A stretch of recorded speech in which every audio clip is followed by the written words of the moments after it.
everybody, and welcome back to my channel. I hope all is well today with everybody across the world where you may be at. And today I found an article from a UK magazine tabloid called OK Magazine. HollyOaks Steph Davis Autism Diagnosis, its biggest relief aged 26, and says it's helped her to understand why she is an outsider. So let's read more into it, shall we? Stephanie has said that she has felt like an alien throughout her life and that the diagnosis has finally helped her accept herself. She is diagnosed with high-functioning autism since 2019 after hitting a low point in her life. She says that she's able to trace her autism back to her early childhood, but the diagnosis has only came 2 decades later. Her consultant is also diagnosed with ADHD. Stephanie says that at first she didn't understand what it meant, the condition, but after researching it she realised it was her, that everything jumped out at her and made her feel more at ease because she can accept herself and move forward.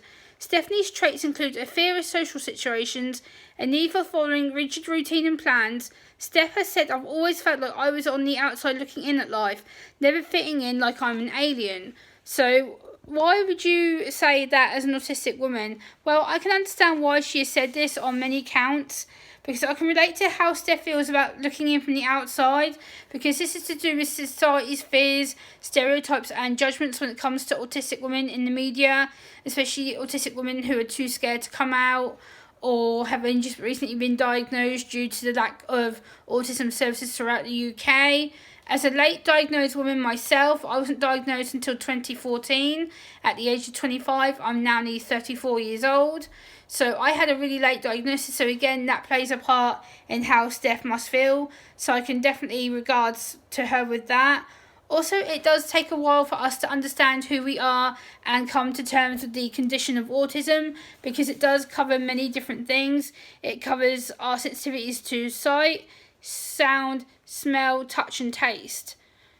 So yeah, we have different many sensory overload issues that can overwhelm us at the best of times. So again, there is a lot of information to process and to take in. It can take a while to adhere to friends and family and even employers and colleagues, because when you come out as autistic, there is so much you've got to take in and understand how the environment's going to change for you, how the environment doesn't cater for autistic people like us, like me, like Steph, and many other women who have come out as autistic in the press, e.g. Susan Boyle, amongst other UK people who are in the famous media spotlight. And I can understand her negotiations with social situations, because when you're out in public and you're having to sit around people who don't understand you, who may think you're being rude or awkward or a spoiled brat, like being out in public is really difficult because we don't know how to present ourselves around people. We have to learn to lip read, we have to learn how to communicate in a social situation, so whether it's a full-blown conversation or a small group of people. Again, that can cause major sensory issues with anxiety, our depression, our heightened senses are over on alert, because again, we're having to learn to communicate in a way that is the normal way, which our autistic brains don't do that. We tend to have too much sensory issues going on around our brains to do that. Again, I can also understand her rigid plans and routines, because by the end of the day, my brain requires me to be on routine all the time. If I don't have routine, I kind of freak out. I need to know what I'm doing, when I'm doing it, where I'm going, what time, how I'm going to get there, how I'm going to get home, and I need that bam, bam, bam, bam, bam, bam, bam, because if I don't, then I get upset, I panic, I have heightened anxiety, I may physically and emotionally get mentally upset. So again, I can understand her plans for routine and structure and safety and repetitive reminders. I also regards to her with her anxiety, because again, we are naturally anxious people. We do naturally worry about everyone else around us. We do naturally worry about getting stressed out. And I think that's the thing with us Aspies, that we do tend to over panic and over analyse everything, because that's how our brains are logically and how we are not neurologically wired.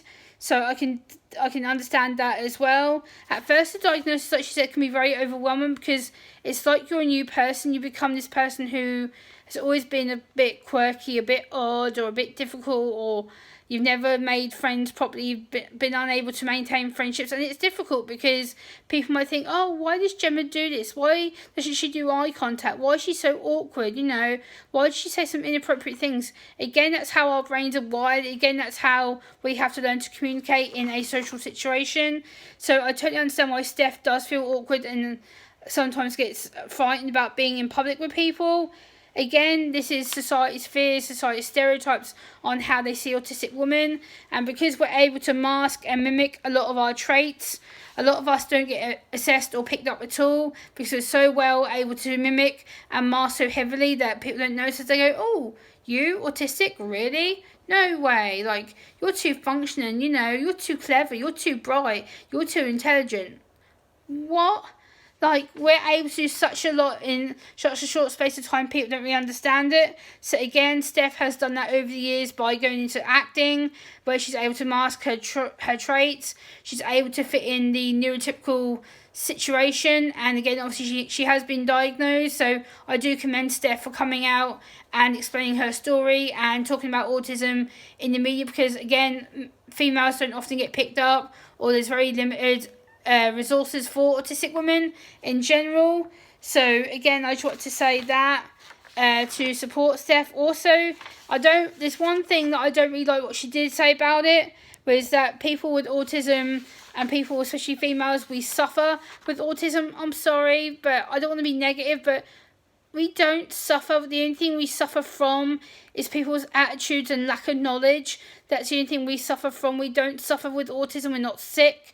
We're not ill. And I just don't like when people say it, but I understand it's from her own personal perspective. I understand that's how she feels about it. But again, it's really dangerous to talk about that. But I do commend her on coming out in the public media and saying, hey, this is who I am. This is what I have. And talking about her struggles, and I understand her family struggles, because again, we don't get picked up early on, like we do get diagnosed late. Again, it's the struggles of having to be neurotypical, it's having to act like we're normal and act like we're not struggling with our meltdowns, our anxiety, our depression, our sensory overloads, and having a neurodiverse brain that is different from the neurotypical brain, and every day is a challenge. But I really am proud of Steph for speaking out.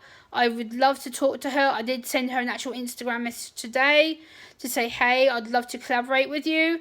But yeah, let's see if I hear back from her. But yeah, female autism is so underestimated. And the problem is, I find with that, is that not enough people speak up on it. And as an autistic woman, I felt it was important to share Steph's story as well as my story. And yeah, I just want more females to speak out and know that there is support out there for them. I will link the National Autistic Society down below, which is the UK's largest autism charity. And I will link the article and video of Steph's autism diagnosis down below in the video description. Please like, comment, share and subscribe, and I'll see you soon. Bye guys!